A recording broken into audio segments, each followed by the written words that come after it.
Hey, what is up guys? In this video, I'm going to be teaching you 3 attacking chess strategies that every chess player should know. So I hope you enjoy and let's get started.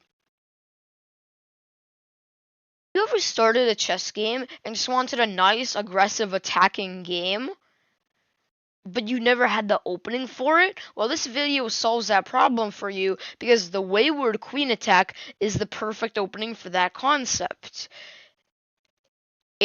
Like, as the name states, there's an attack. It includes the queen, which is the strongest, therefore most attackative piece, and the queen is going wayward, which could be a bad thing, but we're gonna assume it's a good thing because why not? And how it starts is pawn to e4. Black responds with e5, and instead of going normally and like knight f3, knight c3, bishop f4, d3, bishop e3, instead of stuff like that, as the name states, the queen goes wayward on h5. And, I mean, the attack is pretty stupid. Not in the name that it's, like, dumb and doesn't work. In the meaning that, like, it's really easy to fall for it in the game, but when you're watching, like, as a spectator from the sidelines, it kind of seems stupid how black can fall for this. But the point is, we attack the pawn, and black is supposed to not notice that and just be focused on the f pawn, thinking that soon enough we're gonna pressure that with our knight or bishop or something. So they go g6, just like not only getting their bishop here, but also getting their bishop there with tempo. Like, what could go wrong? And then the sad move for black, queen takes e5 check, forking the king and rook. And no matter what they do here, there's only 3 legal moves because the king can't go up or take his soldiers. So either if this, or this, we still just take the rook next move. Like, proof, I don't even need no proof. Bang, bang, bang, bang, bang. There's the proof, people. We're taking the rook no matter what, and we're just ahead of rook for the entire game. And the reason it fits so well for like exciting and aggressive and fun games, just because you're ahead of rook, and that gives you a lot of opportunity to do garbage with your rook because you don't care about it no more. Have you ever wanted to have a quick, nice game? Just like, play some quick blitzer rapid and just win, or maybe lose, but just have some fun. But your opponent ruins that chance by playing the King's Indian defense, and you just don't know how to do anything about it. Well, this video solves that problem for you because I'm gonna show an attack on the King's Indian defense right now that you could really use if you want to have a more exciting game than to just develop pieces and push your pawns. So the position that we're gonna be looking at in this case is this, where black is about to castle. Just has all pieces developed, so does white, and we're probably just gonna castle and just push our pawns somehow, like, I don't know, stuff like that. But instead of that, the attack here is bishop h6. You can do this after white or after black castles, but I like to do a one move before he castles because then he's forced to castle. If he doesn't castle, then, like, if takes, it's not like forced, but it's just better to castle, just because then his castling here is ruined, the queen is allowed in, and it's just not very fun for black. So, and I mean, like, you usually just wouldn't even look that far. You'd just be like, he attacked bishop, I defend bishop. So he castles, and then instead of taking the bishop, which is what a lot of people do, and I'm not saying that's a bad move. Like, that's still good. That still works. It still gives you a nice attack. But the even more tricky and kind of like creepy-ish move is queen g5, which just looks completely garbage. But black usually will think just like, that just like, what is this move? What does that give you, my guy? Are you trying to throw this match? Like, you're not supposed to develop your queen on move like what, 10? Or you can, but it's not a great idea. So he's just gonna play stuff like, usually you would get this attack before all his pieces are developed, so he'd just develop another piece. But let's say you're in this position, he'd play something like this, maybe like get more space.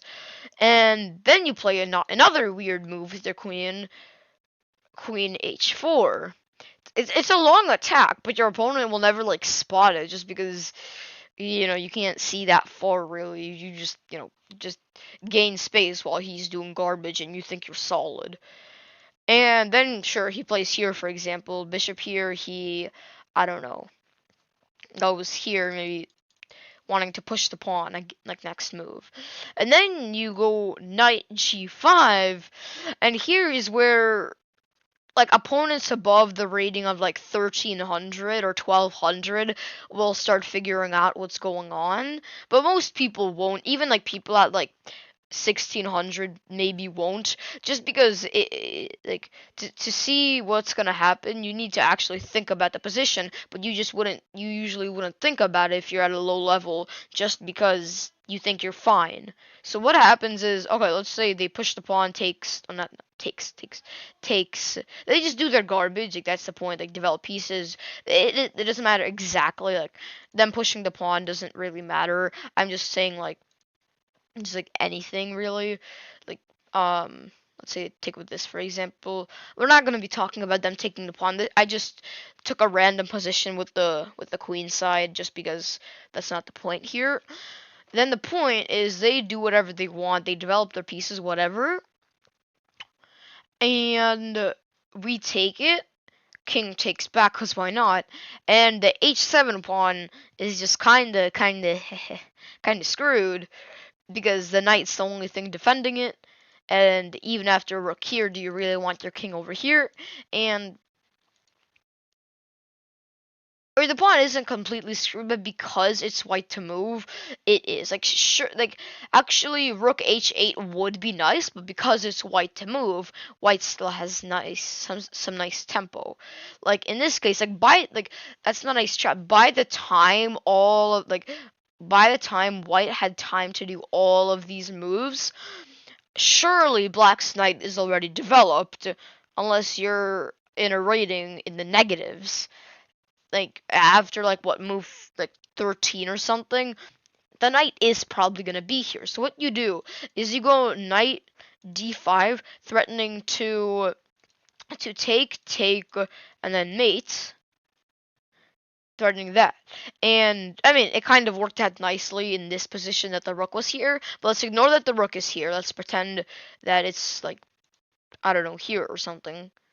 And let's say, one second, like this. Let's just, no, not there, not there. Let's say this. Yeah. And the point is, if they just take, we could take, which we could take, we could take. But the thing there, then the king still escapes, and it's still going to be kind of annoying to get it from there. So if takes, there's just a more kind of patient move, just takes back with pawn. And this is where the knight c6 thing comes in, because then the pawn is just attacking the knight. So he has to move the knight away, but we still have this next move. So yeah, and that's kind of the whole attack. Like after that, you can kind of figure it out yourself. I mean, you can kind of figure it out yourself. You can do this, or you could just be on the more aggressive side, like takes here, and still you attack the knight, and then so he can't really take it. But yeah, after like either of those moves, the attack isn't done. But like there are many variations from there, and that's all I'm gonna share with you today. Have you ever had your opponent like casually castle, but you want to do something against that instead of castling two and just playing the chess game? Well, this video solves that problem for you, because I'm going to be sharing how to attack with a pawn storm, which is kind of the solution for your problem. attacking against castling. So the position we're going to be looking at is this, where white is in a perfect position to pawn storm. And I mean, usually you wouldn't have your knight and bishops, or bishops sure, but usually you wouldn't have your knights here, especially with this kind of setup. So you have to get this setup from the very beginning. If you want a really good pawn storm, don't play knight f3. Play knight here, so then your pawns have more space to make a storm. You play here, you have to, like, it's very important to keep your pieces here, or keep your knights here, actually. Keep your knights here in the beginning. So then, this knight, so then it can later attack, and this knight, so it won't block out this pawn. So you have to, like, you have to think about like, you have to think about how you're going to attack with the pawn storm very early on, because if you develop your minor pieces the wrong way in the beginning, the pawn storm is kind of, eh, meh. Okay, so how the pawn storm actually works, like, in this position, and like the point is, I can't really, it's not a specific line or anything, so but what you would just do is you play the moves like this, like weird moves, and let's say they realize you're gonna like push pawns and they defend, then just keep pushing.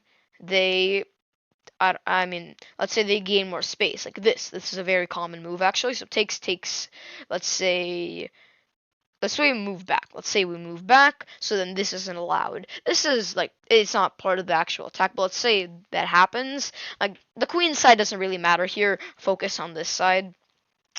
And let's say then they, I don't know, let's say then they go here to give their rook more space, or their king more space eventually. And then you just keep pushing with the pawns. Maybe they go rook here just to, I don't know, do this or something.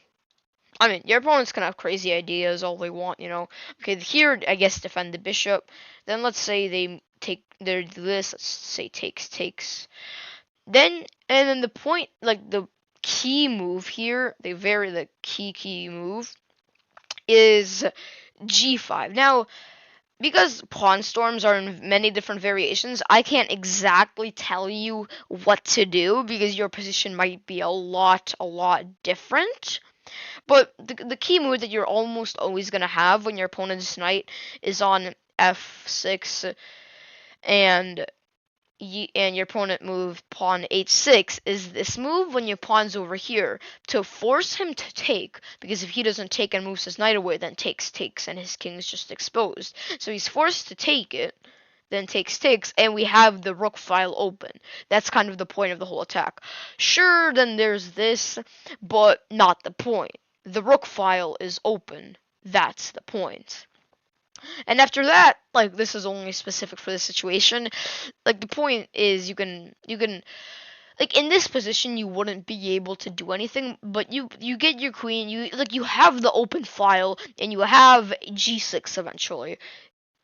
It doesn't take a detective to figure this out. In this position it does, but in your position it's most likely going to be different. So what you do, you might even sacrifice your rook eventually. You just take advantage of the file and eventually go g6, stopping the king. Your opponent's just going to be screwed. Because I only showed you like 5 moves in the actual position. Let's just say, like, bang bang bang bang. I'm just 1 second. Bang, bang, 1 second. This is taking a while. This is kind of taking a while. Okay, yeah, now everything's in the same position, but usually you would be able to get, like, this kind of setup a little bit quicker, just because, what's it called? Just because with your setup, you'd probably play it better since you're in an actual game, and you'd be able to calculate it. But the point is, you get your queen on this file along with your rook. And an important thing is to keep the pawn defended. So let's say here you, like, move bishop here. You, like, the g pawn is very important. It's like part of the whole deal. And in this position, I'm just gonna explain this position a little bit further. In this position, you defend the pawn, and your opponent notices that pawn could be trouble after g6. So let's try to get rid of it. And although they just thought about g6, they allow g6. And then the knight is kind of stuck, but that's not exactly the point. And then the point is, then the king can't go here, so then you take advantage of the file completely. You could take the knight, yeah, let's say you take the knight. Then here, and you just get the queen here. Like, no matter what they really do here, like, bang, bang. Oh, not there, not there, not there, not there, not there. Bad example, bad example. Bang, bang. I mean, the pawn is gonna die. It only matters after a certain amount of time that you stop the king from moving at that time. Then you just go queen here, take advantage of the file, and you win.